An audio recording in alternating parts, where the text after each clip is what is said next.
Every generation has its mysteries, its warnings, and its shadows. But very few prophecies have returned again and again with the same intensity as the prophecies. Written nearly 500 years ago by the French astrologer and physician known to the world as Nostradamus, his cryptic verses, once dismissed as poetic riddles, are being pulled once more into the spotlight, not by historians, but by ordinary people watching today's headlines with growing unease.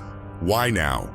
Because as global tensions rise, economies shake, wars spark, and nations turn against themselves, some of Nostradamus' most unsettling symbols suddenly feel uncomfortably familiar. And among all the predictions tied to modern times, one name surfaces more than any other: Donald Trump.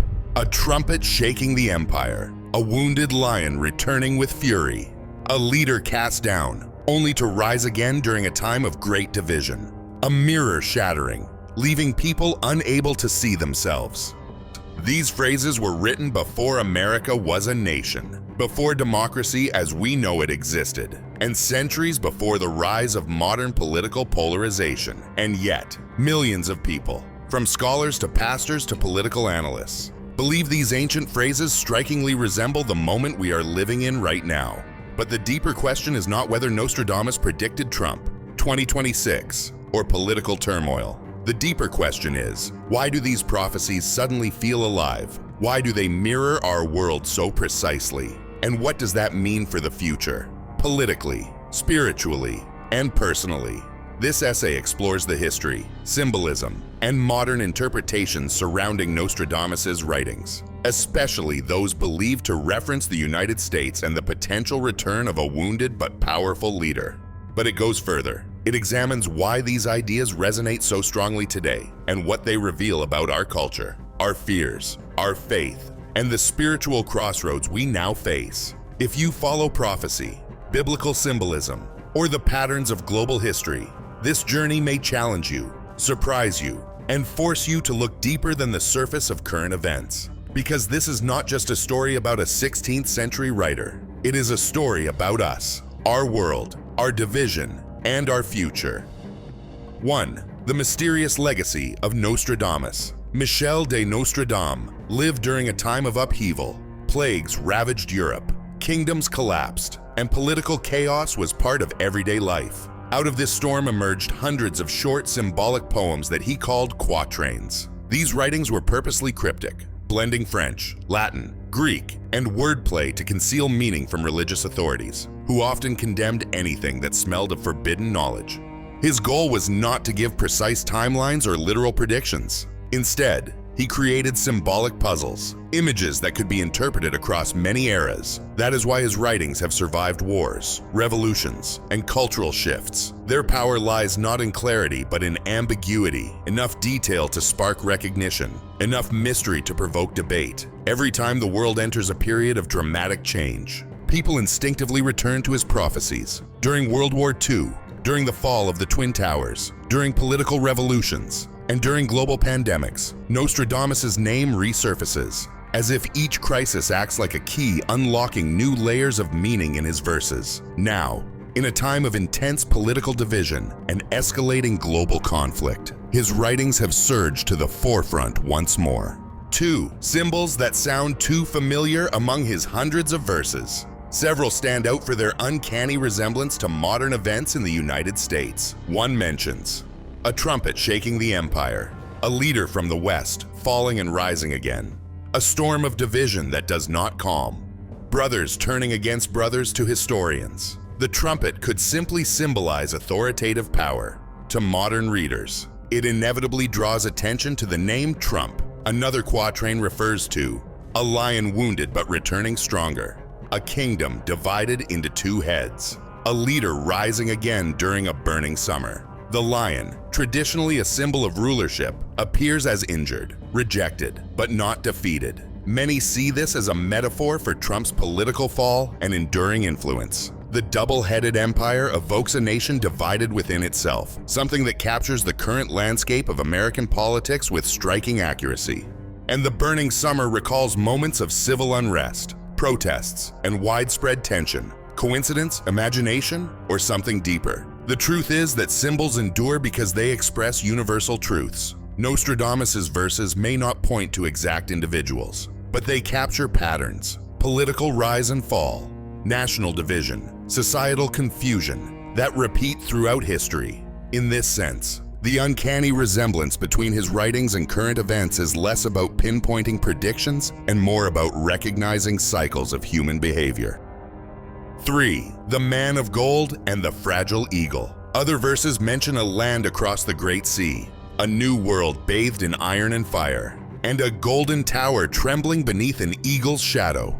These symbols are vague enough to interpret in many ways, but remarkably compatible with modern America. The Man of Gold, a figure surrounded by wealth, luxury, and controversy, has drawn obvious comparisons to Trump with his golden high-rises and opulent lifestyle.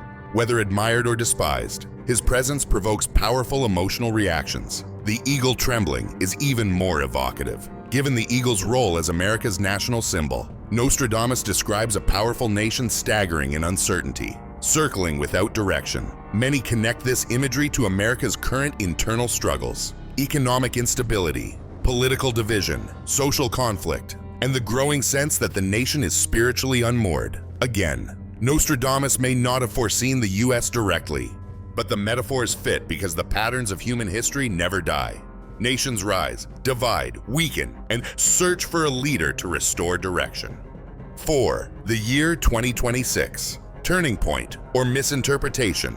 A growing number of researchers and commentators suggest that several quatrains, when combined with astronomical cycles and political patterns, point toward 2026 as a major turning point. This does not necessarily predict an election result or a specific world event. Instead, it suggests that 2026 may be a year of upheaval, politically, socially, or spiritually, based on the interpretations.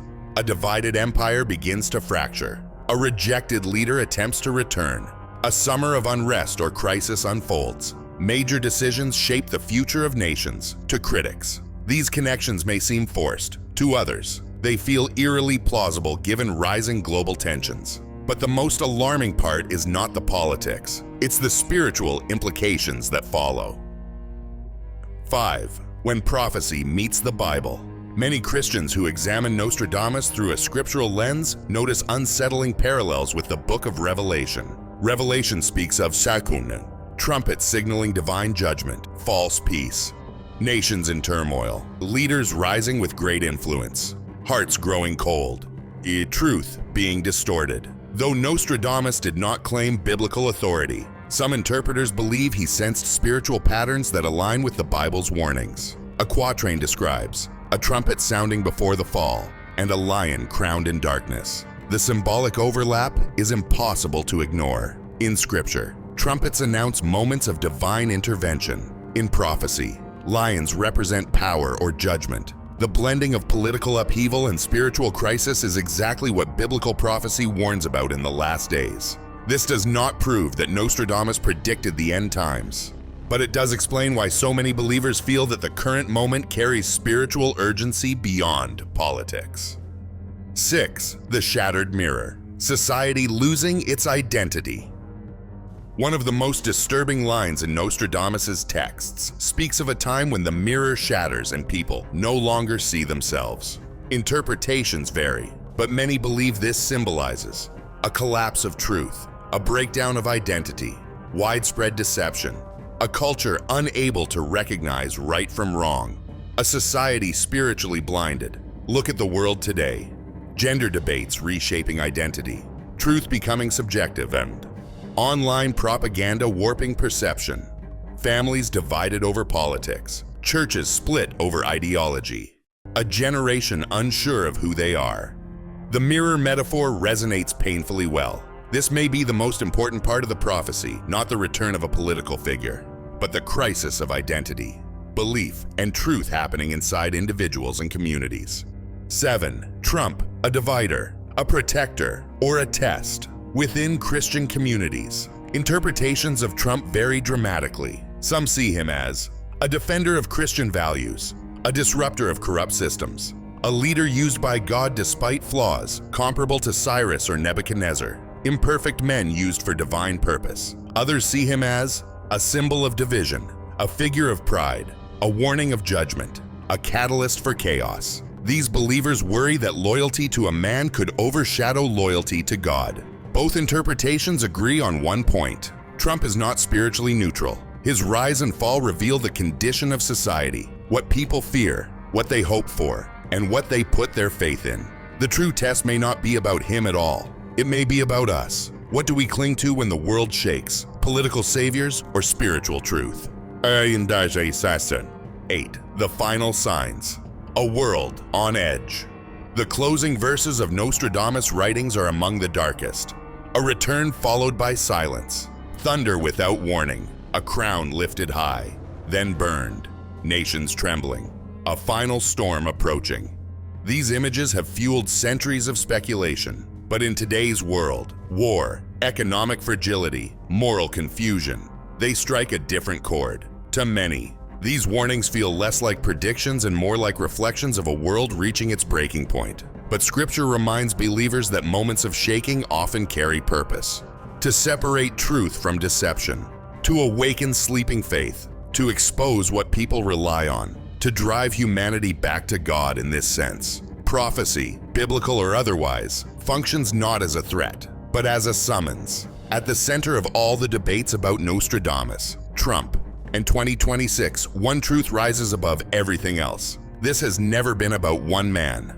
It has always been about the human heart. Prophecies, biblical or historical, do not exist to stir fear. They exist to awaken discernment. Yes, the world feels unstable. Yes, division grows deeper. Yes, the future looks uncertain. And yes, the symbols from the past seem to echo loudly in the present. But the final authority is not Nostradamus. The final authority is not any political leader. The final authority is not fear, or chaos, or prediction. The final authority is God. Nations will rise and fall. Leaders will come and go. Prophecies will be debated for generations. But the choice each person makes, faith or fear, truth or deception, God or the world, remains eternal.